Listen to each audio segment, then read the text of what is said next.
Jolia Barreto nataranta sa mga yakap ni Joshua Garcia. Oh my God. Siyempre, mahal na mahal pa ring tunay ng dalaga ang binata. Aminado si Jolia Barreto na hindi ganoon kadali na basta na lang na mawala ang kanyang pagtingin at pagmamahal sa gwapong aktor na si Joshua Garcia. Siyempre, mahal na mahal nila ang isa't isa at ito lamang ang kalang pinakaninanais. Laging pakatandaan na si Jolia Barreto lamang ang babaeng tunay na minamahal ng pretty girl na si Jolia Barreto. Si Jolia Barreto lamang ang gustong pakasalan at sasamahan hanggang buhay ni Joshua Garcia.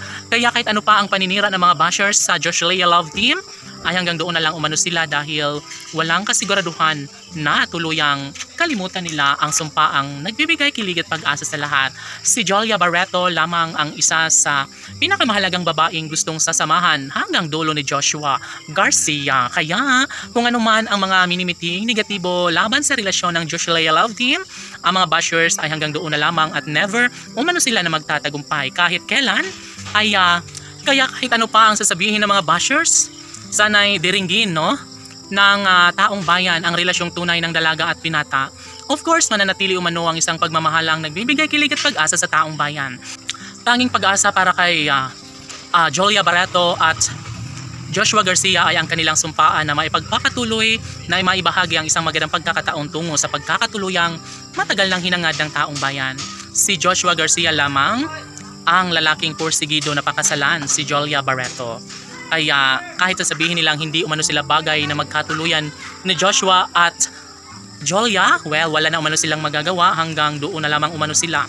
Dahil panigurado umano na darating ang tamang pagkakataon na magiging maayos din ang kalakaran sa relasyong tunay na nagbibigay saya at kilig at kaligayahan sa puso ng dalaga at binata. Siyempre, kung talagang gustuhin ni Jolia Barreto na maging makulay ang kanyang buhay sa piling ng gwapong aktor na si Joshua Garcia, posible umano na mangyayari ang lahat. Laging pakatandaan na hindi nila deserve na magkahiwalay sana. Ngunit ano ba ang dapat na magagawa pa ng mga tagahanga ng Joshua supporters kundi ang sumunod na lang sa agos ng panahon dahil sadyang may iba pang karelasyon ngayon ang pretty girl na si Jolia Barreto, diba? Ngunit ganun pa man, naniniwala ang taong bayan na kayang-kaya nilang patunayan at gawing makatotohanan ang lahat. Darating umano ang tamang pagkakataon na magiging makabuluhan at maikasal din si Jolia Barreto sa gwapong aktor na si Joshua Garcia. Sila umano ang tunay na nakatadhana para sa isa't isa at wala nang iba pang mas nababagay pa na makatuluyan ni Jolia kundi si Joshua Garcia lamang. Tanong ng mga netizens, may posibilidad pa kaya na maibalik ang matamis na pagmamahalan sa nakaraang relasyon ni Joshua Garcia at Jolia Barreto? Well, ating pakaabangan dahil naniniwala ang taong bayan na si Joshua ay para lamang kay Jolia. Laban!